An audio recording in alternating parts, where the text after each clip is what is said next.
What is it that we think we see when we step outside our door every day, or when we look out a window, or open up a browser on a device? What is it that we see in front of us? How does it exist? Why does it exist? What role does it play in our lives? Those and many more questions are going to be what I'm going to discuss on this series, Musings On. Hey, it's Tom from the Orange Jungle Tree Sheep, and Musings On is my philosophy series where I talk about philosophy, science, history, study of human society, musing on and discussing various ideas about the way we live, why we act as we do, that kind of thing. It's a very general, free form series that will cover a lot of different topics. And, anyways, this is the second episode. First one was on the trolley problem, and this one is going to be on forces that we cannot control. The footage you're watching right now of it eventually starting to rain was something that I took because it inspired me a very specific mood.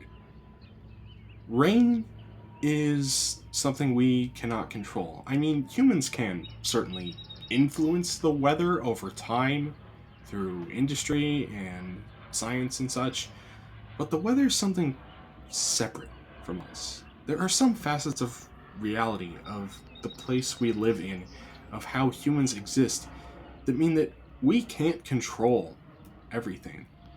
Some aspects of the environment around us will simply continue to exist as they do, regardless of anything that anybody does. And I'm not sure why, but I've always found rain to be a really interesting example of it. I think there's something about rain in particular that's kind of caught up in our evolution. In, well, thinking about it this way, before agriculture really became the way that humans really interacted with the environment, before we really arrived at an agriculture-based society, humans were largely nomadic. We didn't stay in one place as much. We didn't have set permanent settlements like cities and towns like we do nowadays. And around that point, the biggest threats to humanity were the elements, like weather and natural disasters, disease, before modern medical technology really emerged, predators, because humans were still evolving, still competing with other hominids a little bit, but before we developed such a stable relationship with the other organisms around us, and other groups of humans as well. All of those things were things that we evolved to be wary of, because oh no, there's a there's a tiger or some kind of animal out there. I better run away so I don't die, or I better fight it so I don't die because it might be food. Oh no, it's raining. That means there might be lightning or something. I gotta find shelter. I gotta find cover to make sure that I don't hurt myself or get lost or something. Oh no, there's another person over there who's running at me with a pointy stick. I need to run away or grab my own pointy stick so I can defend myself. We've evolved to understand and react very quickly to things that we deem to be threatening or that could hurt us. Of course, nowadays, in modern society, we're fairly protected from all four of those things. You know, the environment, disease, predators, and other humans. But something about weather and that type of phenomena is a little different from those other things, I think, because they're fundamentally out of our control. Right now, humans do not possess the ability to manipulate the weather. It would be pretty interesting to see a world where that could happen, And of course, it's possible we could eventually achieve that through technology, but weather is a force that exists beyond us.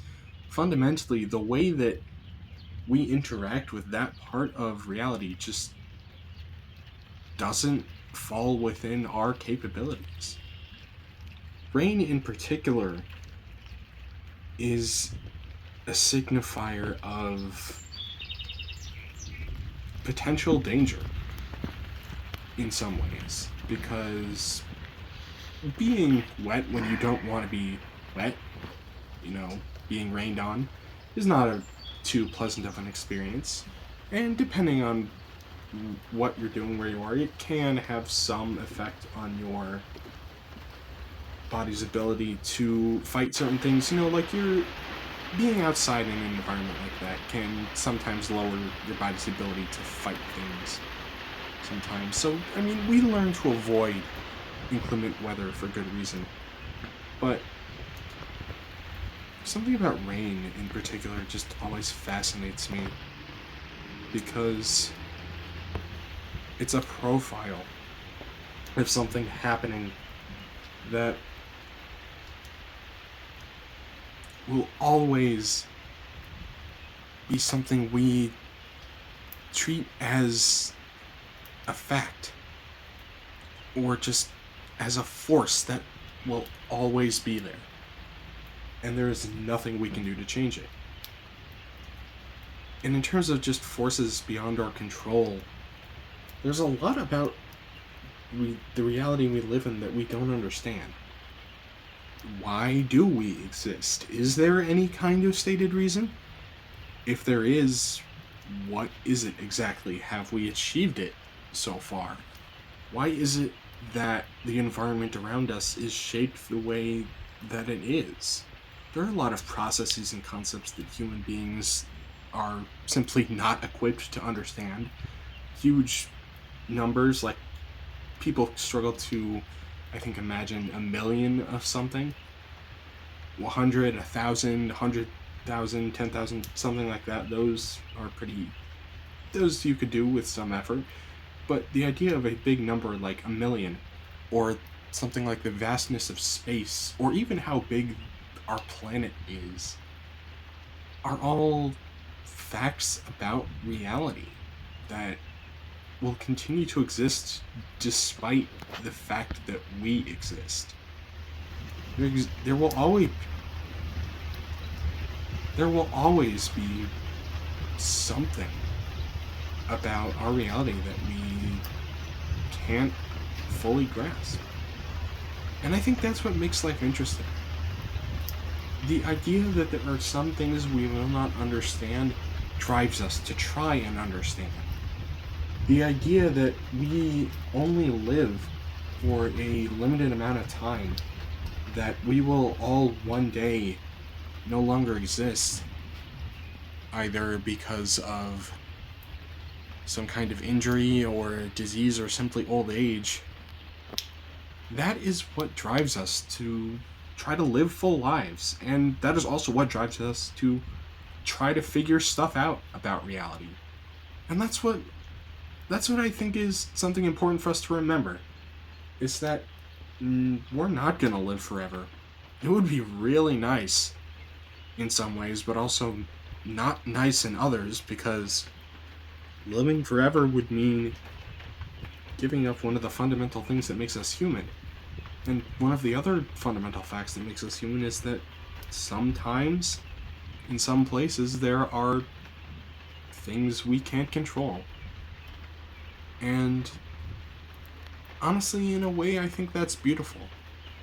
Because it shows us that even in our best attempts to try to control as much as we can, not everything is meant to be. Sometimes we're meant to just enjoy what we have and work to achieve more manageable, smaller goals and to understand more basic ideas. Of course, we can put as much effort as we want into big overarching plans and massive concepts that we are only just beginning to understand, but I think there's something really beautiful about the fact that we're limited. Not in that we deserve it or there's some kind of greater transcendental cosmic reason for it, but I don't know. Life wouldn't be any fun if you could do anything at any time. You'd probably have some fun with it at first, but then something like that loses its charm after a while. And these are just some of the ideas that I enjoy thinking about, enjoy discussing with other people, and just some of the ideas I'm going to be discussing in this series. And, anyways, I'm getting to the end here, so I don't have any additional thoughts to bring up. Anyways, thank you for watching and listening. This has been the second episode of Musings On, and I hope that you look forward to the future episodes of this series. I know I certainly am. Please look out for more videos of mine. I have a lot of good content coming, hopefully. And yeah, this has been Tom from the Orange Jungle Tree Sheep, and I hope you have a good day. Goodbye.